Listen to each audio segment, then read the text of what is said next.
সৌদির সাথে মিল হচ্ছে, সৌদিও যেমন ওই একই তারিখে করতেছে, আমরাও একই তারিখে করতেছি। আসলে সৌদিটা আমাদের মেন না, মেন হচ্ছে আমাদের চন্দ্রটা।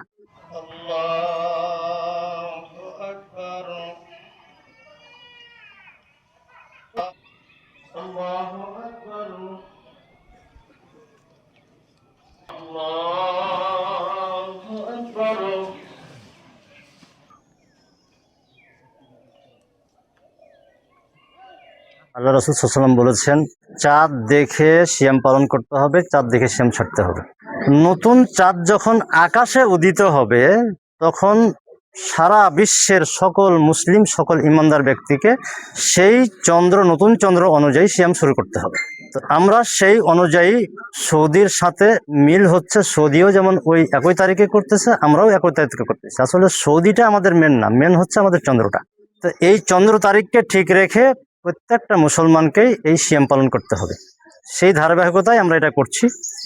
আর আমরা আশাবাদী যে অদূর ভবিষ্যতেই সকল মানুষ এখন বুঝতে শিখেছে, তারা বুঝবে, জানবে এবং একই দিনে সারা বিশ্বব্যাপী এই সিয়াম পালন করবে। কেননা আকাশটা কারো বাবার সম্পত্তি না, কারো ভাগ করা না। আমরা যেমন বলি বাংলাদেশের আকাশে চাঁদ দেখা যায়নি, বাংলাদেশের আকাশ আলাদা না, ইন্ডিয়ার আকাশ আলাদা না, পাকিস্তানের আকাশ আলাদা না, আকাশ মহান আল্লাহ পাক রব্বুল আলামিনের।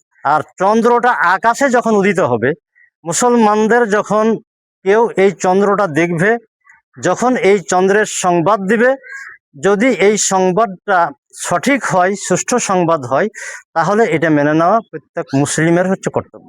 সেই অনুযায়ী আমরা তাদের সংবাদ পেয়েছি, সেই অনুযায়ী আমরা ঈদ পালন করেছি, আগামীতে করবেন। আমরা সৌদি রাজকীয় কমিটির কাছ থেকে ঘোষণা পেয়েছি চাঁদ উদিত হয়েছে, সেহেতু সেই খবর অনুযায়ী তখনই শাওয়াল মাস পড়ে গেছে এবং শাওয়াল মাসের প্রথম তারিখে আমরা ঈদ পালন করলাম।